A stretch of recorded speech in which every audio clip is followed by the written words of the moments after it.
Kitchen থেকে সবাইকে স্বাগত। আজকে হাঁসের মাংস রান্না করা হবে। এই যে আমার দিদি এখানে আদা জিরা ধনে সব কিছু দিয়ে মাখিয়ে রেখেছে, টক দই টই দিয়ে। এবার আমার দিদি এটা কাঠে রান্না করবে, আমি এই গ্যাসে এখন মাছ টাছ করবো, ওপরে নিয়ে গিয়ে রান্না করবো। আমার দিদি করবে আজকে রান্না। এই যে আমাদের দিদি সেই রাঁধুনি, স্পেশাল টেস্টি টেস্টি হাঁসের মাংস। আলু ভাজবো, আলুতে একটু নুন দেবো, নিয়ে আসো যাও। আলুগুলো ভাজার পর তেলে শুকনো লঙ্কা তেজপাতা ও গোটা জিরে ফোড়ন দিয়ে দেবে। তারপর সেই ফোড়ন দেওয়া তেলে কাঁচা পেঁয়াজ ভেজে নেবে।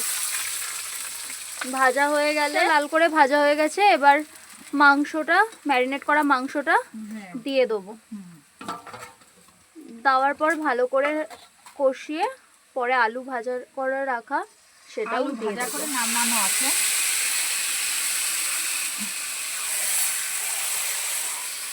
হাঁসের মাংসটা কষানো হচ্ছে, হাঁসের মাংস রান্না হচ্ছে বা দিয়ে দেওয়া হলো। এবার ভালো করে নাড়িয়ে ভালো করে কষাতে দেবো। এবার পরিমাণ মতো লঙ্কার গুঁড়ো দিয়ে দেবো। ম্যাডাম, আমাদের হাঁসের মাংস রেডি হচ্ছে এখন। তোমার হাঁসের মাংস রান্না করে কেমন লাগছে বলো বলো। ভালো লাগছে। হাঁসের মাংস রান্না করে আমি আমার বোনের বাড়ি এসে রান্না করছি হাঁসের মাংস। এই যে আমাদের মসিজি তারপর বাটিতে নাবিয়ে নিয়েছে।